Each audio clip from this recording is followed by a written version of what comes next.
little more, and then I started with the social entrepreneurship.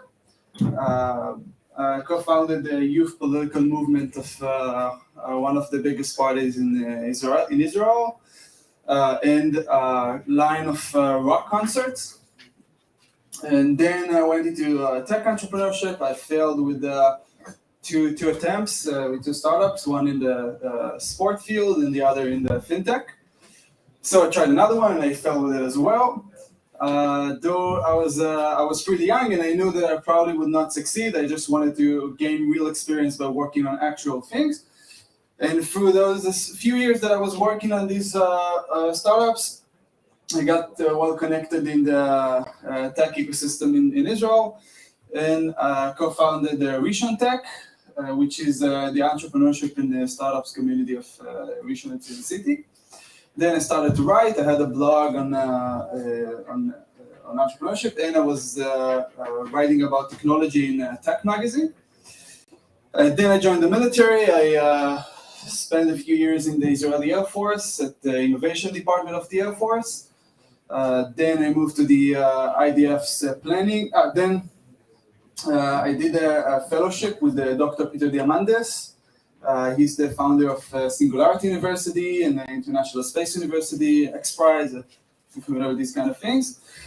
Then I moved to the headquarters of the military, to the planning directorate, and co-founded the IDF's innovation branch. And now I have my own thing.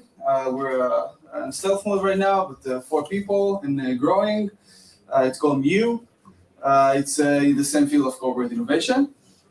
Today we're going to talk about how to reach a specific person. If you have a specific professional or figure that you want to find a way how to bring a message to, let's say it can be from Donald Trump to Gal Gadot or whoever you can think of.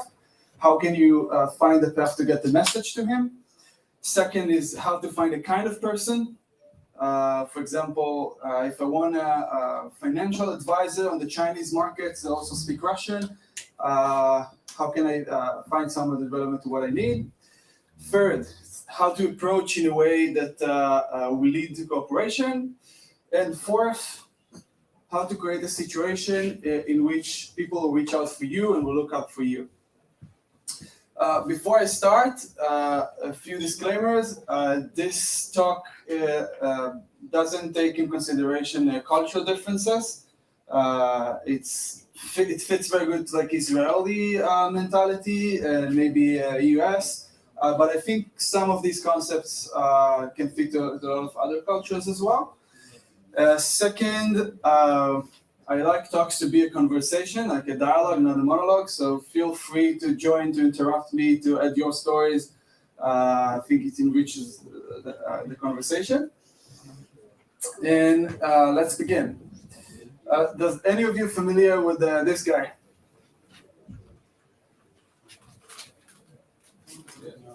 Yeah. And this one.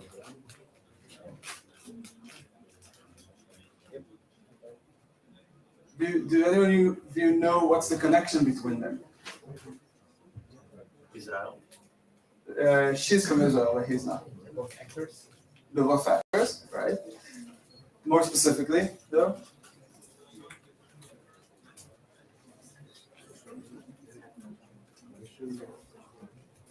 So, Gal Gadot playing Batman against Superman, with an actor that played in Good Will Hunting, with an actor that played in Ocean's 11, with another actor that played in The Tree of Life, that played in Mystic River with Kevin Bacon. It's a game called 6 Steps to Kevin Bacon, and they say that you can reach from any actor to any actor in Hollywood to Kevin Bacon with up to 6 movies. You can find how to find the path. And I think it works the same way, not only in Hollywood, but in general. The world is pretty small, and this concept is not a scientific one, though it works. They say like up to 6 circles you can reach from any person to any person on the planet. Though, then comes the question, how can I find the right circle? So there's infinite amount of circles I can look into in order to find the path to the person I'm looking for. And I like to tell you a story about it. So that's a story about 5 people. They are friends from high school, and they have a hobby. They like to go hunting. Every few months, they go to the wilds with a gun, and they try to hunt as a hobby. And they're not very good because it's a hobby. But in their original life, they're pretty awesome. Like they're pretty successful. Some of them are successful lawyers. Some of them are entrepreneurs. They do really great things in their day to day. They're smart people. One of them is super intelligent, and he likes to go hunt alone. He doesn't go with all of his friends. And when they go to do the hunting, every time they do it, they go to the shop. And they buy the most expensive and the best equipment they can find for the task. They buy a map and they get the best rifle and uniforms and whatever can help them to do it. And they still doesn't bring that good of a result. And the other guy goes with a simple gun that he had since they were young. And every time he brings a tiger. And they're furious. How does he bring a tiger? And they ask him and he doesn't want to tell, but after a while, he said, okay, I'll tell you the secret. And what he says is that when you went to buy the most expensive and best equipment, I went to look where the tiger is sleeping. So I like to see the same way with finding those circles. Start with the end circle, where is the person is living, what does he do, what are his interests are. And try to go backward and find another circle from like the end point. We can do an actual practice, so I need a volunteer.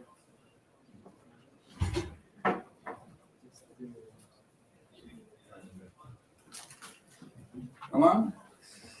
All right, come over. We're gonna find a person who is like your superstar you would like to reach a message to, or whoever you want. 2 seconds. Naval Ravikant. Who? Naval. Naval, yeah. All right. So, let's start with Instagram.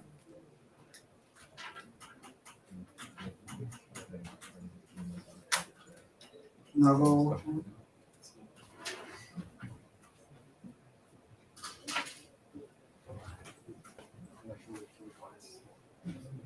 Probably has just a Twitter account. I'm not sure if he has an Instagram.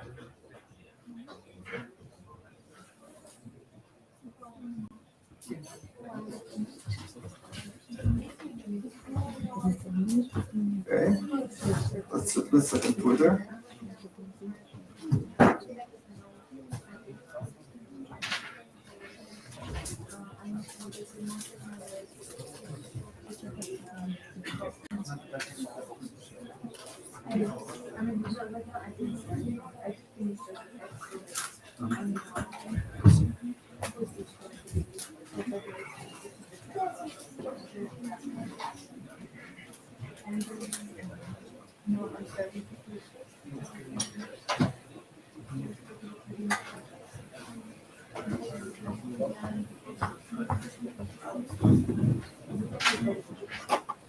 So what I'm trying to look for is tracks of him in good contact with someone. So I went into Instagram and I looked who is he following, and he doesn't follow anyone. So I went to Twitter and he doesn't follow anyone as well. Though if you look at his tweets and replies, he does reply to some people, which means that it's just a sign of a kind of a relationship between them. So if you read those response, you can get to him through these people that he showed the connection with online, even if he doesn't follow them.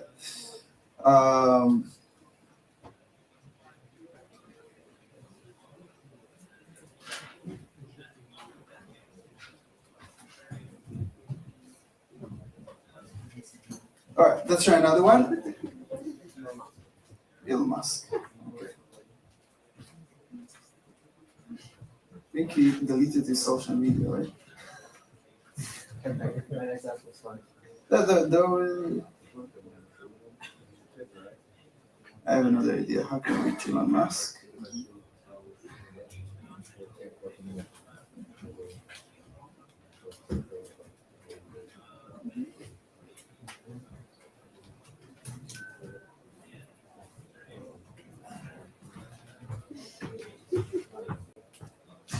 All right, so with Elon Musk, what can we do is to go on LinkedIn, find the boring company, look at people that work there, search for the C-level, and then see friends of the C-level. It means 3 circles, and you can get a message to Elon Musk if it's important, if it's something that he would like to hear.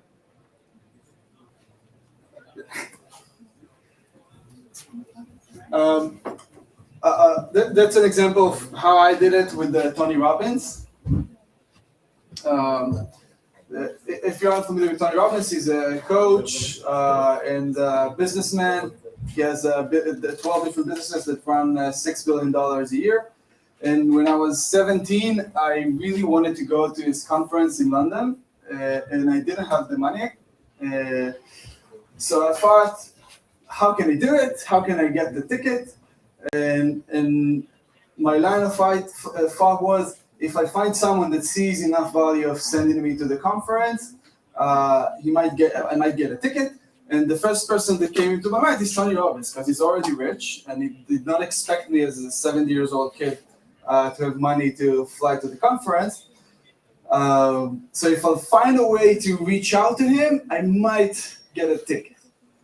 So at the beginning, I looked online. I found his I went into LinkedIn. I found his seniors in his companies, and I sent them messages. Some of them replied. They sent me to his foundation, but that didn't really work. Then I looked up for his family tree online. It was just there, and I found his children's Facebook. And actually, later on, I connected with his kid. But it was not in time. After some of these few attempts, I realized that directly to him it might be hard. So I changed direction to the production company of the conference. I used to work in production. I had a line of rock shows. So I know how it works. If I find the right person, they can just literally open the gate. So I approached them, and I got in contact with an agent there that sells tickets. And I told her the story, and she's like, wow, that's a cool story. I'm going to do a promotion event in the Jewish community in London. If I'll sell enough tickets, I'll give you one. And I was like, wow, amazing, you want me to make a video? She said, yeah, and I started to work in it, and like a few days before, she said the promotion event got canceled. And I was keep trying from different angles, and I found a group of people that used to go to the seminar, and a lot of people were selling their tickets there. So I just wrote to them that if you don't find someone to sell the ticket to, I'd love to get it if it goes to waste. And I met some nice people through that, but it also didn't work. And a few days before the event happened, I was at home. I was looking at my journal. The dates were set for me going, but I don't have the ticket, no flight ticket, place to stay, no money. And I had to decide whether I keep trying, and I decided to keep trying.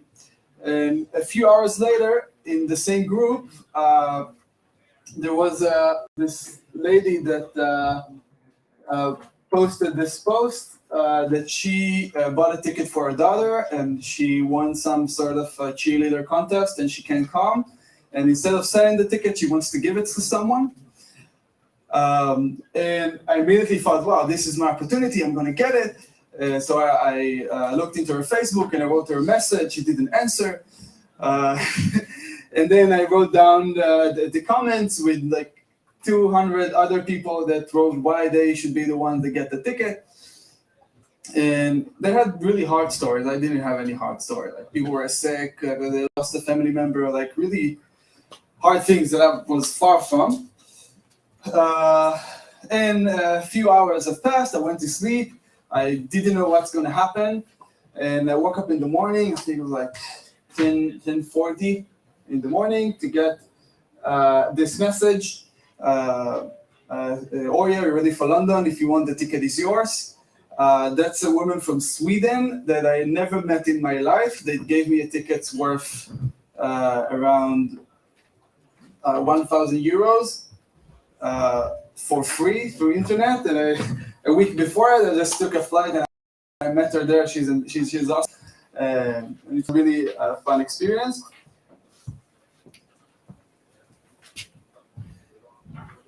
But then there's the question of what if I have no idea who the tiger is? There is no specific figure I'm trying to reach out to. I need, as I said before, a kind of person or a kind of person to cooperate with. So that's, for example, this is my sister. She was the youngest tattoo artist in Israel. She's now not that young. She's 20. And she was 16. She got invited to do a guest spot in Nice, in France. So my mother asked me if I want to join her. So she wants to fly alone, and she will pay for everything. Like, okay, why not? And when I travel, I like to meet people from the local ecosystem. So I looked up in Nice, and I tried to figure out what kind of events or what kind of people work in tech entrepreneurship there, and I couldn't find anyone. So I looked a few kilometers near Nice. There's Monaco Principality, and I thought there's so much money in business, there must be people that work in high tech in Monaco. And I was going on Google. I was like, if I was an accelerator or a hub in Monaco, how would I name myself? And I was writing Google Monaco Tech. First result, Monaco Tech. There is a Principality hub called Monaco Tech that supports startups from Europe in finance and maritime. I found the director on LinkedIn. I sent him a message like, hi, my name is Ori. I do this and that. I'm traveling around. Would you like to have a cup of coffee? A few hours later, I got this message. Yeah, for sure. Let's meet. And I met them over there. It was really fun, really interesting. And after that meeting, I connected him with another guy in Israel, and they almost started a fund, like a VC fund together. Just out of this random looking out to meet interesting people when I'm traveling. In order to do it, you can use a lot of different kind of tools. One is LinkedIn. You can use it to search people through a specific company or a specific tagline. For example, if you want to find some of the smartest people in every country, right? Forbes 30 under 30. And you'll see a list full of people like this all across the world or wherever you look for. You can use it to find the backward circle. For example, this is METAVERSE. He's one of the leading VCs in Israel. If you're going to his LinkedIn profile, you can see there are 145 people that can be the connected circles. And I know how to ask them directly. And actually, I also do it like right now. I'm going from here to Copenhagen, and there's an event of the Pixel announcement there. And I was just trying to find the connection of someone that will get me in these ways. It's like I was writing Google, who are my friends are working in Google, and I can let you know in a few days if it worked. Another option is Instagram. This is what I tried to do with Naval. If you look at this is Tim Ferriss. He's running one of the leading podcasts in the world for experts. He interviews the best in the world in sports, business, and so on. And if I want to reach him, I can go into Instagram, and you can see he follows 300. The first guy has regular Instagram. He's one of the top leading VCs in the Valley, though his Instagram is very small, and you can just reach out and send him a message. You will probably see it. So if you have a message that you would like to pass to Tim, and Tim would like to hear, you can do it that way. Let's take another example. Gal Gadot, 32 million followers, one of the leading actors in the world. 811 following. The first one is an Israeli one. Doesn't have a lot of followers. You can even have a website where you can reach out for her in terms of her business. And they even told me that the other circle I have to this woman, where I can reach out to her. Another option is communities. There's Meetup, Eventbrite, Facebook communities. They're running a ton of events like this one all around the world. So when you want to find someone around a specific subject or area, you can just find events around these subjects and go and meet people over there. That's actually what I did and how I arrived here. I was just looking for events in Prague, and I found this hackathon on Eventbrite. Then I signed up and joined. Now there's the big question. Is all of this an invasion of privacy?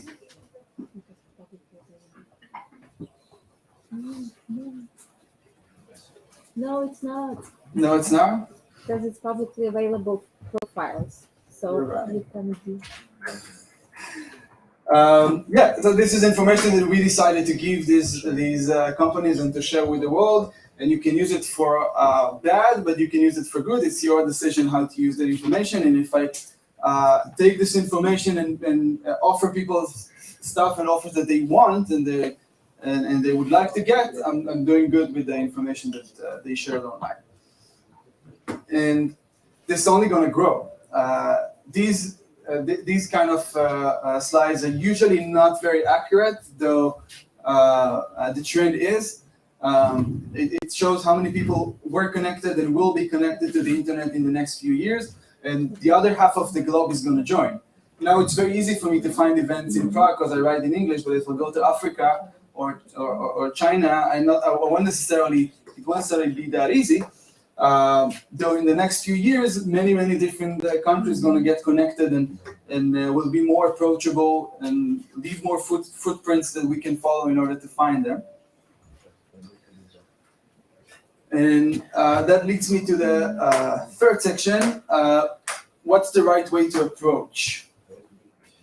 What are your ideas? How do you approach a person that you don't know, that you found online?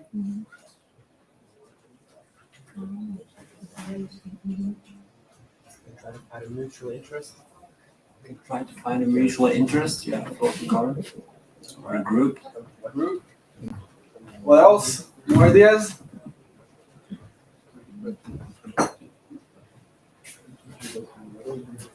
All right. So first of all, everyone are people, which means they have needs like other people. They want to network. They want to have a friend abroad that they can call when they have an interesting offer or they travel there. They have meaning for what they do for work. So if you connect with their meaning and why they do what they do, it's a great motivator for people to work with you. They were in your position in the past and people have helped them. So if you connect on that agenda is also very helpful and great. And as people, there's like people that we just like and connect with.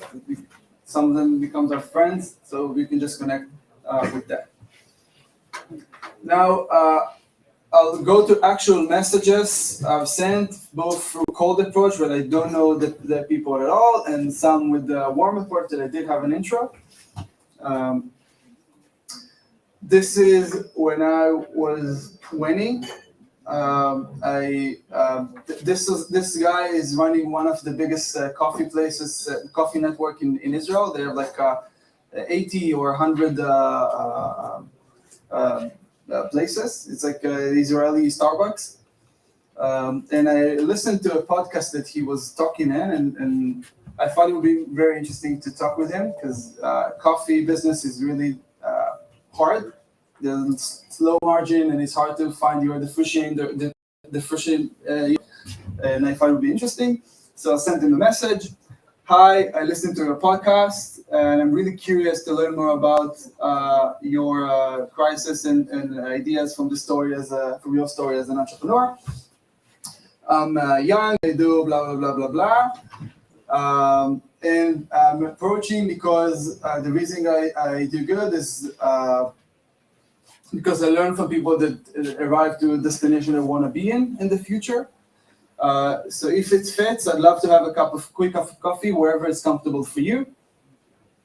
And he, like 4 hours later, said yes, and we got connected. Later on, he even helped us with some stuff, and it was a really nice guy. If you look at the pattern here, it's like why Why did I approach you? Who am I? It brings credibility.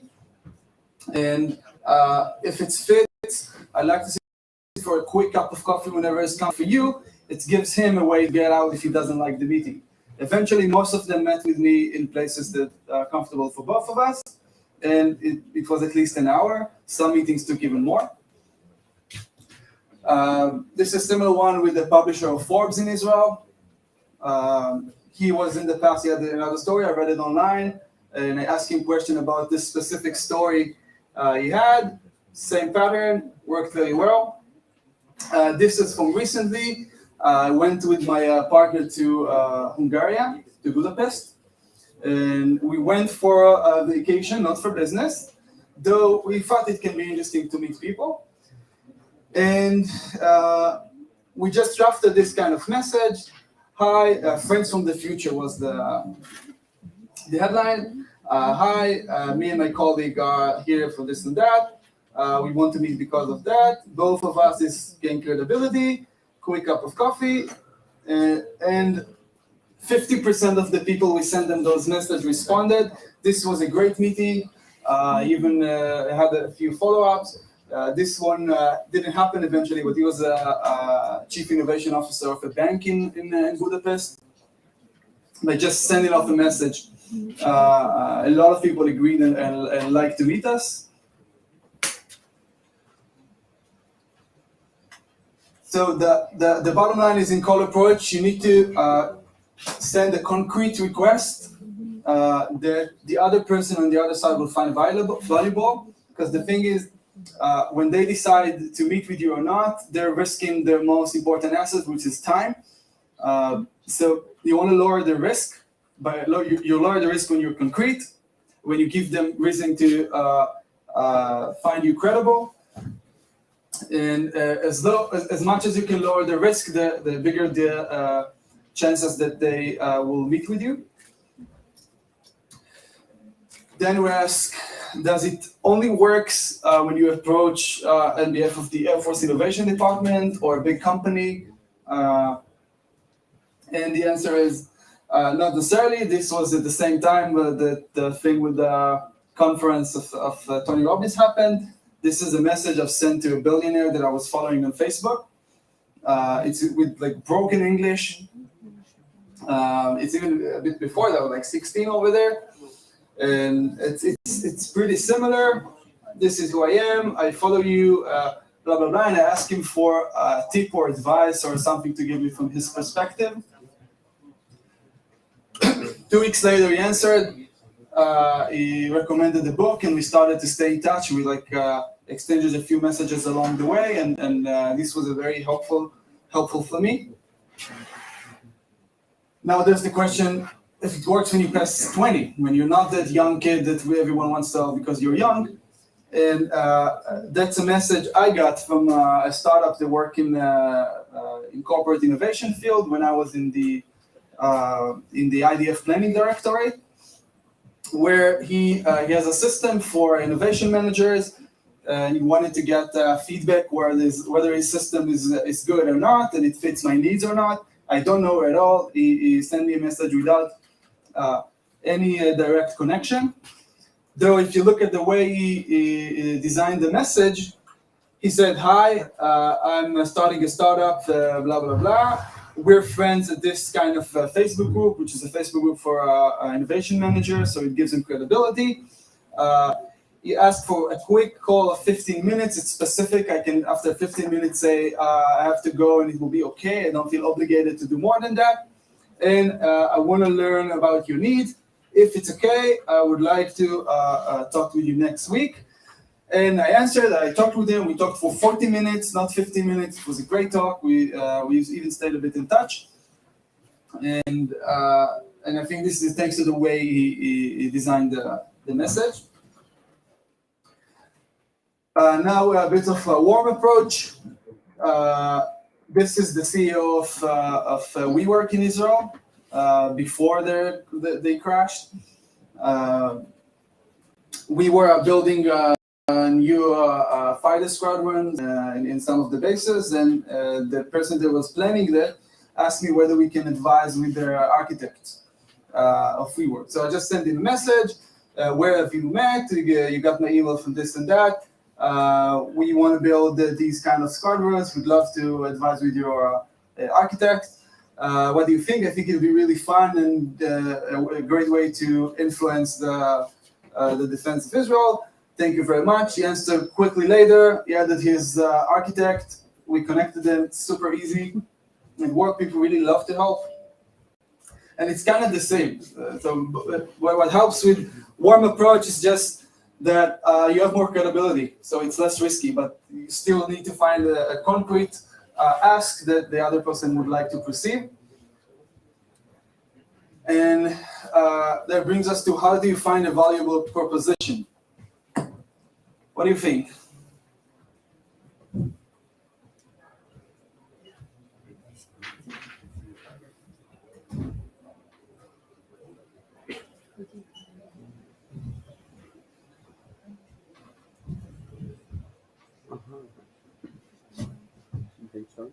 And cast that. Ask them. Cast that. Customer research. Customer research, right? You're asking how to find a value proposition, Yeah. a right one, something that'll make money essentially, right? Something that's the potential to make money. Usually that something has a USP, a very unique selling proposition. It's often novel, not necessarily, but I mean, man, money makes the world turn round, man. And if there's money to be made, that's a value proposition. People will be interested. If there's no money to be made, and go for a walk. Yeah. There's also meaning, but basically, this is my experience. You know, I mean, what's your name? Robin. Robin, nice to meet you. So research, as you said, there's so many different tools how to research what the other side might be interested in. For example, we can try to look what goals is he trying to promote in life, what is his hobbies, what does he need in his business. And let's say I would like to connect with Artyom. I can look on his LinkedIn, Artyom. I can look on his LinkedIn. I can see his activity. Now you can see that he's running a Ton hackathon, so he's interested in crypto, and he's promoting a hackathon because you can see it on this post, Facebook post. So if I help him with the hackathon and bring more people or offer anything that's relevant to this, he might be interesting to connect with me and to be thankful for me sending a message. And it's very easy, and you don't need to ask anything. Just write his name on the search bar, and you'll find all of this information.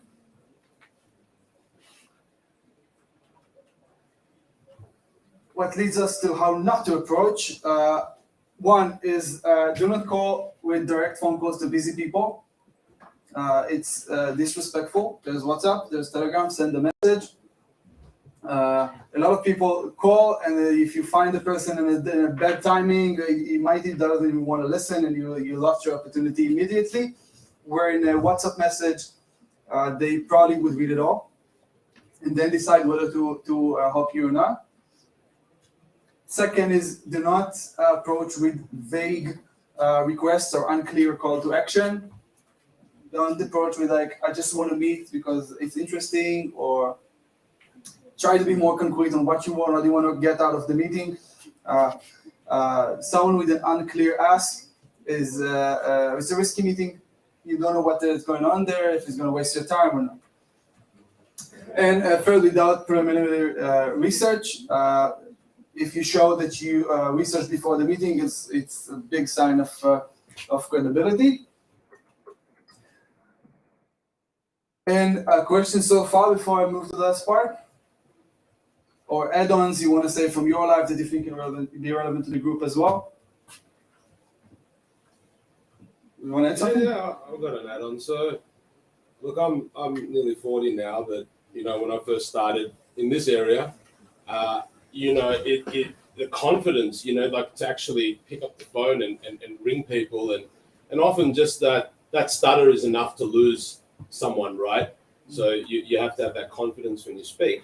And one of the things that I used to do was I just had an exercise where I used to just cold call the biggest companies in the world and go to their desk, whatever they are, the call desk, right? And I used to ask for the CEO, just for fun. And I used to do that for a couple of hours every day, just for fun. And after a while, after months of doing this, you can ring a service desk, and you can sound so bloody important and ask for the CEO, and often they connect you. They think, oh, this guy's important, we better connect him. We don't want to piss the CEO off. So actually having that confidence on the phone. I know you did say that, it's a bit rude to ring or whatever, but I mean, this was just for practice, right? Mm-hmm. So, once you gain that confidence on the phone, right, and then in real life, it helps a lot. Like I said, if you speak, I don't know, stutter and you're not confident, that you can lose someone. You can lose a deal like that. So that's just something but that was 20 years ago, mind you. Yeah, back then it was no WhatsApp. It wasn't that easy to send. No, but yeah, I'd just get up, ring Hewlett Packard, HP, ring Microsoft. Can I speak to Bill Gates? Yeah, Steve Jobs did it with Hewlett Packard. He called them and asked for equipment when he was like 13 or something like that, and then they gave him a summer job. But anyway, I just thought I'd add that. It reminds me of people. It's fun. It reminds me of a story I heard about a guy that wanted a job at I think at HP as well.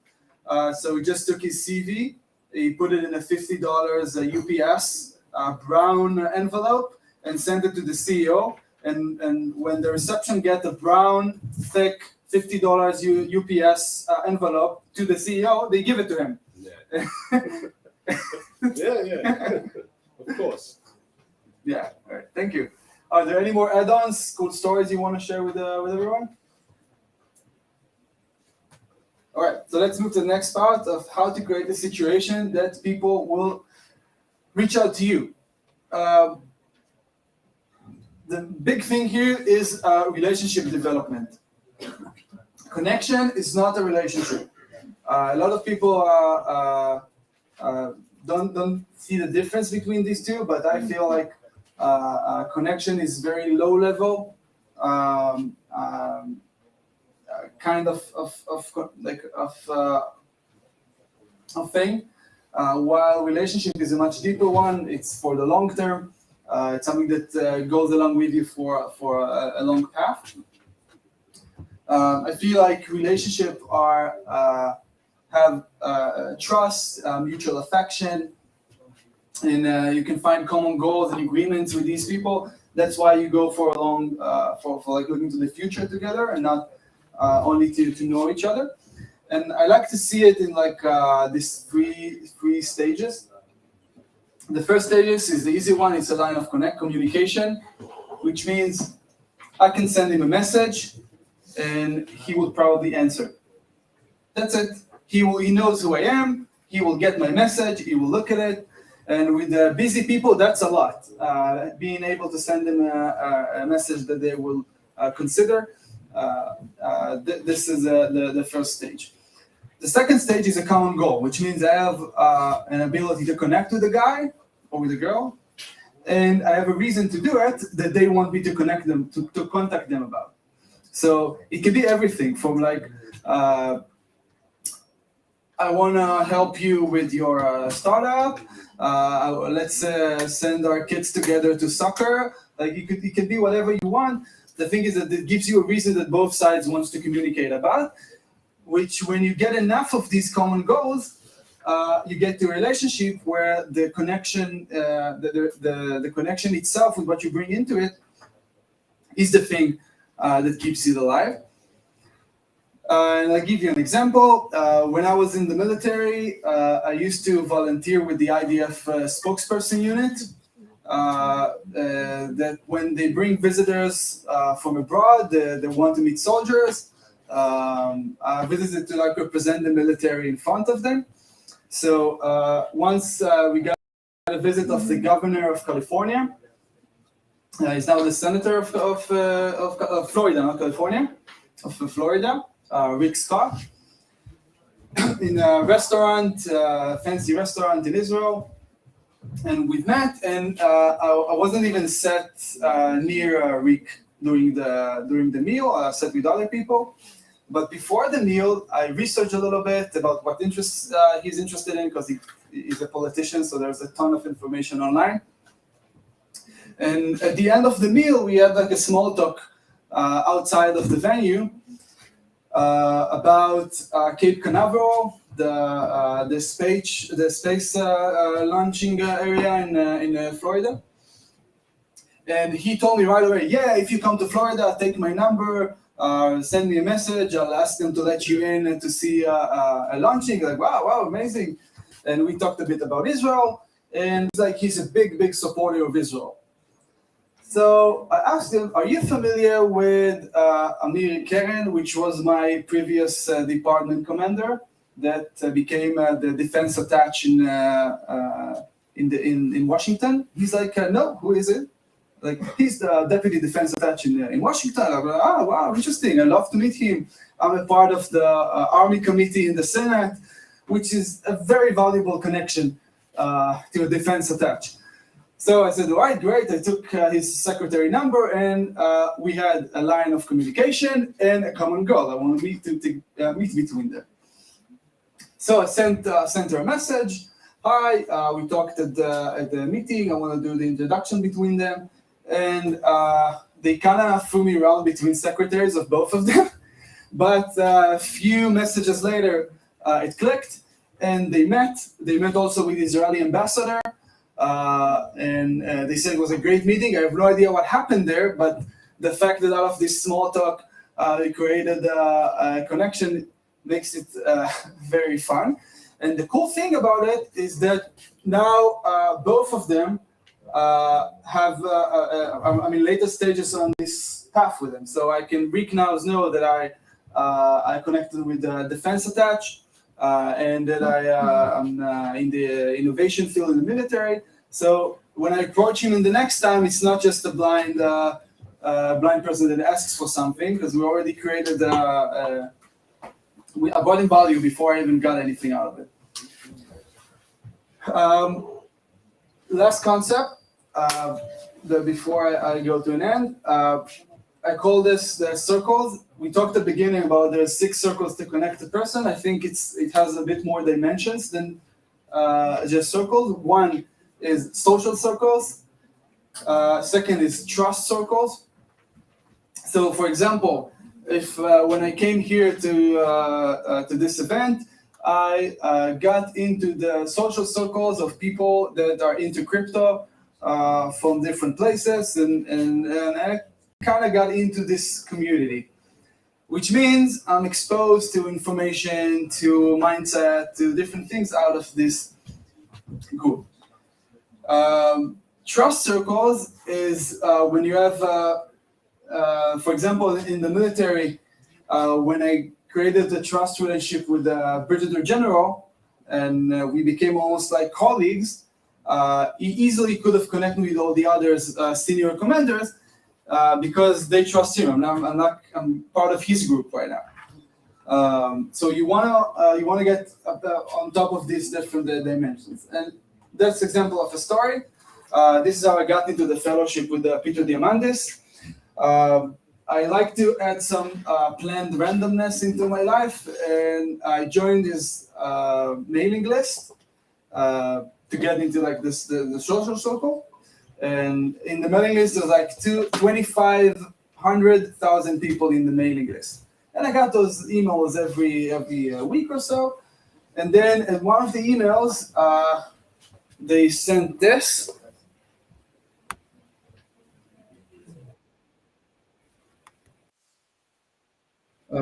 Just a second. Need the sound.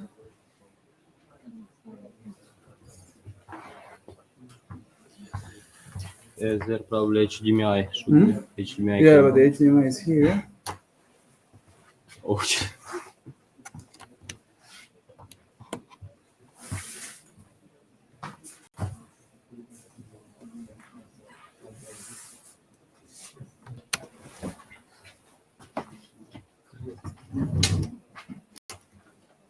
Do you know how to fix the sound?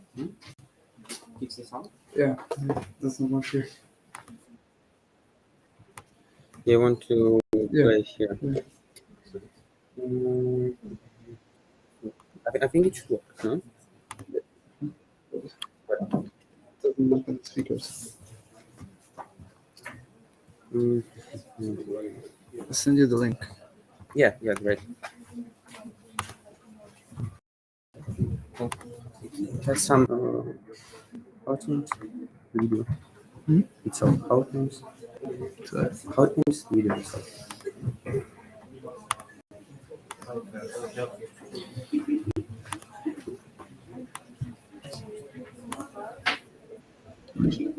Try the force version. Though it's unlisted, so I'll send you the link.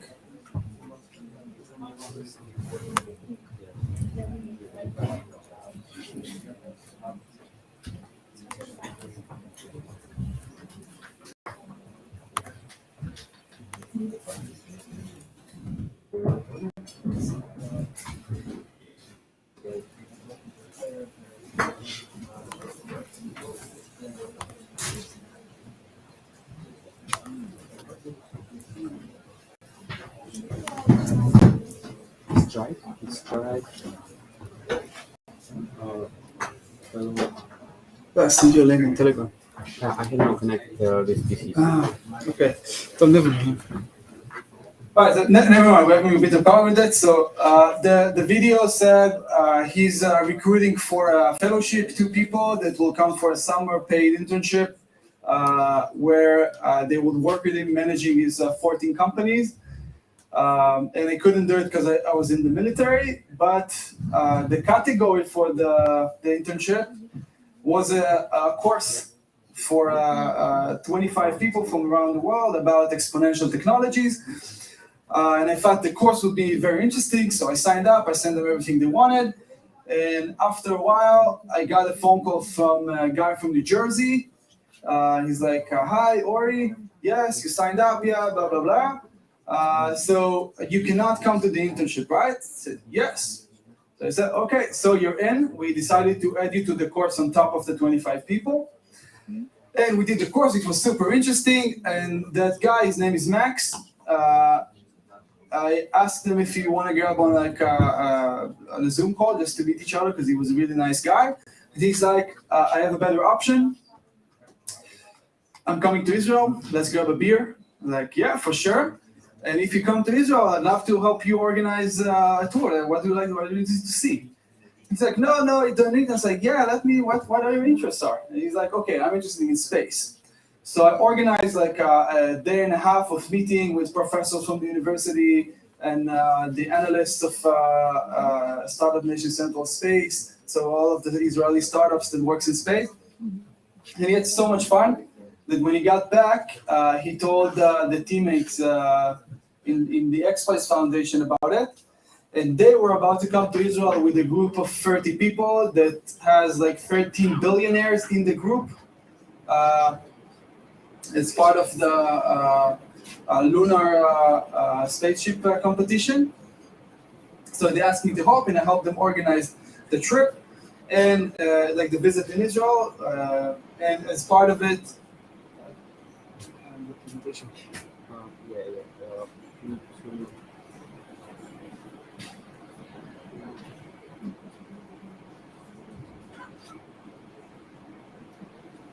Yeah, so as part of this, we took them to the military and we showed them a drill and we gave them a bigger perspective on like the challenges and what we need to face with.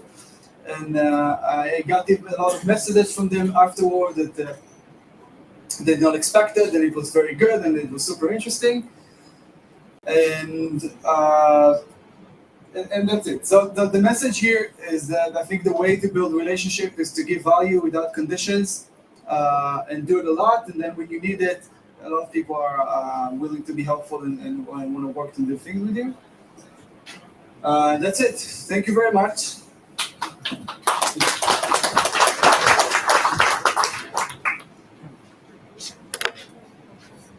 Okay, guys, thank you for your attention. I hope you enjoyed the presentation. Now we will take a small break and we'll go to the next educational section. Thank you.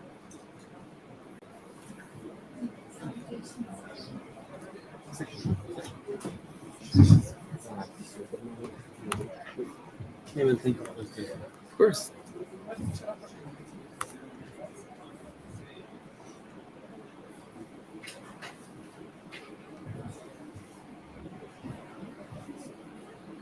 YouTube tem foto.